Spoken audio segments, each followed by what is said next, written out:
તો રામ રામ, જય શ્રી કૃષ્ણ, જય માતાજી એન્ડ ગુડ આફ્ટરનૂન મિત્રો.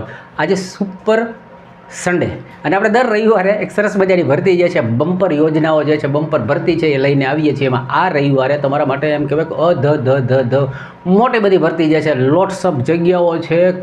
એમ કહેવાય કે જે ભણેલા છે ને, ક્યાંક ને ક્યાંક તો તમને ટચ થતું જ હશે. કોઈને કોઈ નોકરી જે છે એના માટે લાયક તો તમે હશો જ. એવડી મોટી પોસ્ટ, એટલી બધી જગ્યાઓ આવી છે, બરાબર છે.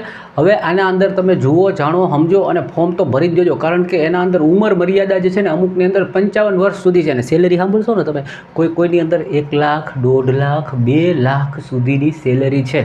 પરમાનન્ટ જોબ છે, એવું નથી કે પ્રાઇવેટ નોકરીની વાત છે, બરાબર. બહુ સરસ મજાની જોબ છે. અને એવું કહી શકાય કે નિવાસી જગ્યા ઉપર, એટલે કે ભાઈ તમને એ જગ્યા ઉપર રહેવાની પણ વ્યવસ્થા થઈ જાય, જમવાની પણ વ્યવસ્થા થઈ જાય, ને આવડી મોટી સેલેરી મળે, સારું એવી પદ પ્રતિષ્ઠા મળે. બીજું જોઈએ હું તો આવો જોઈએ ભરતી જે છે એના અંદર શું કહેવા માગે છે, બરાબર છે. તો આ ભરતીની અંદર પેલા જગ્યા કેટલી બધી છે, જો જુઓ ને તો તમને એમ થઈ જાય ઓહો, બરાબર. જો જુઓ, એમાં ક્યાંક તો તમે લાગુ પડતા જ હશે. એની અંદર આચાર્યજી છે જગ્યા છે, પીજીટી એટલે કે શિક્ષકની છે.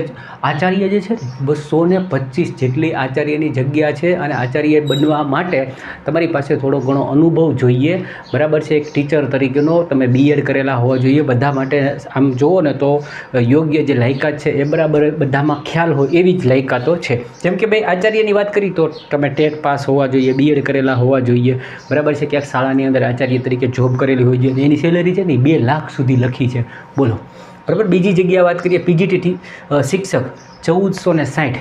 આના અંદર શિક્ષકોની સેલેરી 40,000, 45,000, 60,000 આના અંદર છે. અને એના માટે પણ એ જ વસ્તુ છે. શિક્ષક બનવા માટે શું જોઈએ? કે બીએડ જોઈએ, ટેટ પાસ હોવા જોઈએ, બરાબર છે. વોર્ડન 346 જગ્યા. અને આ શિક્ષકની અંદર તો જુઓ તમે 1460 જગ્યા. વોર્ડનની અંદર 346 જગ્યા. એની છાત્રાલયો હોય, એના અંદર વિદ્યાર્થી રહેતા હોય, બરાબર છે. પહેલાં તો વાત કરું ને, આ સરસ મજાની એક સરકારનું એમ કહેવાય કે ભાઈ આગલું એમ કહેવાય કે કદમ છે. જેમ કે તમને ખ્યાલ હશે, નિવાસી શાળાઓ હોય, બરાબર છે. એવી જ રીતે તમે નવોદય શાળાનું નામ પણ સાંભળેલું છે. એવી જ સરસ મજાની આ એક શાળા છે, બરાબર. જેને એકલવ્ય શાળાનું આખું રેસિડેન્સી વિભાગ છે. અને એના અંદર પછાત વર્ગના લોકો, એટલે ખાસ કરીને એસટી, બરાબર છે. એને જે આપણે ગુજરાતીની અંદર શું કહીએ, અનુસૂચિત જનજાતિ, અને હાવ સાદી ભાષામાં તો કે આદિવાસી સમાજ જે છે એના બાળકો છે, એના ઉત્થાન માટે સરકારે લીધેલું એક પગલું છે. અને એના અંદર મલ્ટી વેકન્સી આવી છે અને બહુ મોટી પોસ્ટ આવી છે, સરસ મજાની છે, બરાબર. તો પીજીટી શિક્ષક 1460 છે. વોર્ડન 346. છોકરાઓનું ધ્યાન રાખો, ખાઓ પીઓ મોજ કરો અને નોકરી તમારી કન્ટિન્યુ કરો, બરાબર. એના અંદર પણ સારી વેકન્સી છે. કારકુન, ક્લાર્ક, બરાબર, એ ટાઈપના પદ છે. એમાંય 228 જેટલી જગ્યા છે. એકાઉન્ટન્ટની સેલેરી જો મારી ભૂલ ન થાય તો લગભગ 45 કે 46,000 સ્ટાર્ટિંગ લખી છે, બરાબર છે. એની પણ સારી જગ્યા 61 જેટલી જગ્યા છે. પછી તમને એમ થાય કે ભાઈ આપણા ઘરની અંદર કોઈક ને કોઈક અત્યારે નર્સિંગનો તો રાફડો ફાટી ચૂક્યો છે, એમ કહી શકાય, બરાબર.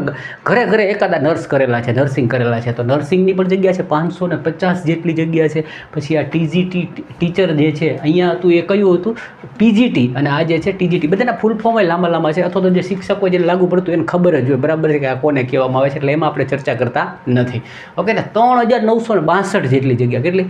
3,962. તમે વિચાર તો કરો કેવડો મોટો સ્કોપ છે. ફિમેલ વોર્ડન માટે જો અહીંયા હતું જે મેલ વોર્ડન, બરાબર છે, છાત્રાલયોને સંભાળવા માટે જોઈએ. એવી જ રીતે ફિમેલ વોર્ડન જે છે 289, એની પણ પોસ્ટ છે. બધામાં ગ્રેજ્યુએટ અનુભવ, આ તે પેલું ઘણું બધું માંગેલું છે. અને લેબની અંદર લેબ એટેન્ડન્સ, લેબ આસિસ્ટન્ટ, એ ટાઈપની જગ્યા છે 146. એમાં પણ સારી એવી સેલરી 45-46,000 સેલરી છે. તો આટલી બધી જગ્યા છે, આટલી બધી પોસ્ટ છે. ક્યાંક ને ક્યાંક તો તમારો છેડો અડતો જ હશે ને. તો ઝડપ કરો, જાઓ અને તમે ખાલી ગૂગલની અંદર EMRS લખો. શું લખો? EMRS, એટલે સીધું જ એની વેબસાઇટ, એનું પેજ ખુલે છે. ઘણી બધી માહિતી, સૂચનો, નિયમો, શરતો, આ તે ઓલું પેલું બધું લાગુ પડ્યું. શાંતિથી વાંચજો, સમજજો, જોજો, અને જે કાંઈ જરૂરી લાગે છે એમાં તમે ફોર્મ ભરી દેજો, બરાબર છે. આઈ હોપ આપેલી માહિતી તમને કામ લાગશે. જીવનની અંદર આગળ વધારવા માટે તમે ક્યાંક ને ક્યાંક આમાં અટેચ થતા જશો, તો ફોર્મ ભરી દેજો. તમને પણ આ જોબ મળે એવી શુભકામના, શુભેચ્છા સાથે. વ્યસ્ત રહો, તંદુરસ્ત રહો, મસ્ત રહો અને ખુશ રહો. મળીએ છીએ બીજા વિડીયોમાં. ત્યાં સુધી આવજો.